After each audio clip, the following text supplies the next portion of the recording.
नमस्ते भावी शिक्षकों। सीटीईटी, यूपी टेट, रीट और एमपी टेट जैसी एग्जाम्स की तैयारी कर रहे हैं? तो आज का ये एक्सप्लेनर आपके लिए बिल्कुल परफेक्ट है। आज हम एक शानदार स्टडी गाइड के जरिए कला शिक्षा यानी आर्ट एजुकेशन के उन सभी हाई यील्ड कॉन्सेप्ट्स को डिकोड करने वाले हैं जो सीधे आपके एग्जाम्स में हिट करते हैं। तो चलिए बिना देर किए सीधा इस ब्लूप्रिंट के अंदर चलते हैं। हमने इस पूरे विश्लेषण को सिलेबस के हिसाब से 5 कोर पिलर्स में बांटा है: कला सिद्धांत, बाल मनोविज्ञान, शिक्षण और मूल्यांकन विधियां, एनसीएफ और एनईपी का पाठ्यक्रम और आखिर में हमारी भारतीय कला और विरासत। तो शुरुआत करते हैं हमारे पहले पिलर से, कला सिद्धांत और परिभाषाएं। महान दार्शनिक लियो टॉल्स्टॉय की एक बहुत ही खूबसूरत लाइन है, कला मनुष्य के भावों की अभिव्यक्ति है। ये सिर्फ एक कोट नहीं है, बल्कि ये हमें बताता है कि आर्ट पढ़ाने का असली पर्पस क्या है। एक टीचर के तौर पे हमें सिर्फ चित्र नहीं बनवाने हैं, बल्कि बच्चों को उनके इमोशंस एक्सप्रेस करने का एक रास्ता देना है, राइट? अब एग्जाम के नजरिए से एक बात एकदम पक्की कर लीजिए।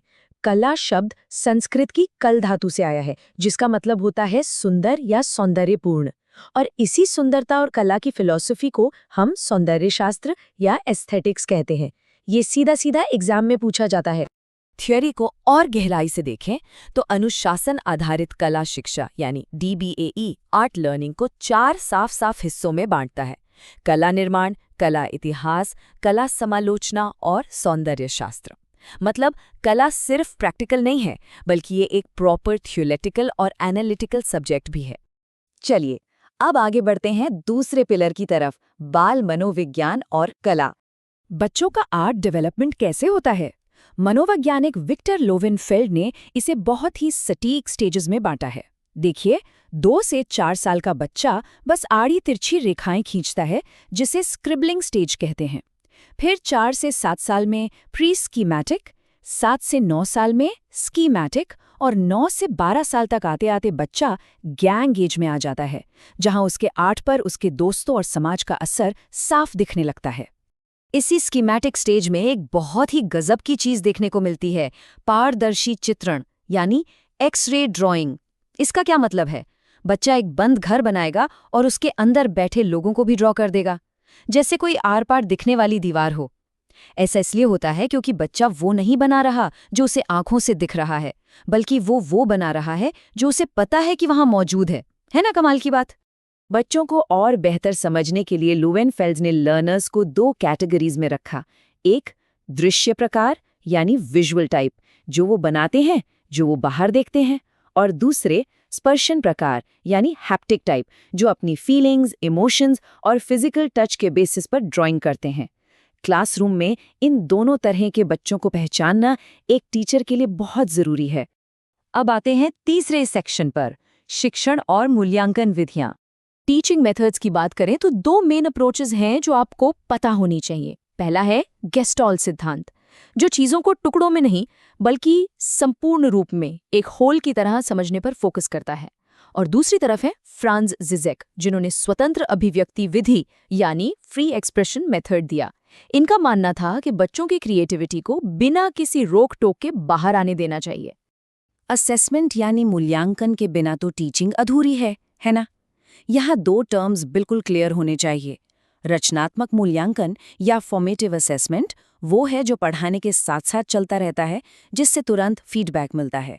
जबकि योगात्मक मूल्यांकन या समेटिव असेसमेंट साल या टर्म के एंड में होता है, जो फाइनल रिजल्ट बताता है। इस असेसमेंट को सही तरीके से करने के लिए आपके पास कुछ बेहतरीन टूल्स होने चाहिए, जैसे पोर्टफोलियो, जिसमें बच्चे के काम का पूरा कलेक्शन होता है, रूब्रिक्स, जो ग्रेडिंग के लिए एकदम क्लियर और ऑब्जेक्टिव क्राइटेरिया सेट करता है, साथ ही क्लासरूम में सहपाठी मूल्यांकन और बच्चे को ऑब्जर्व करके किया गया मूल्यांकन भी बहुत काम आता है।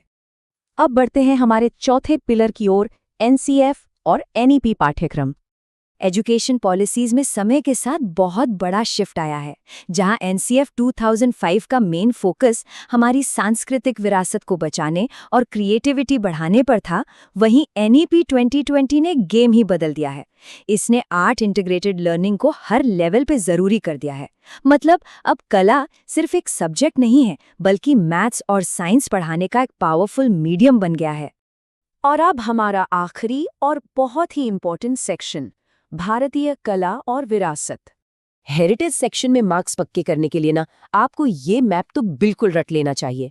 जैसे बिहार की मधुबनी, महाराष्ट्र की वारली, ओडिशा का पट्टचित्र और तमिलनाडु की वो सोने और रत्नों वाली तंजौर कला।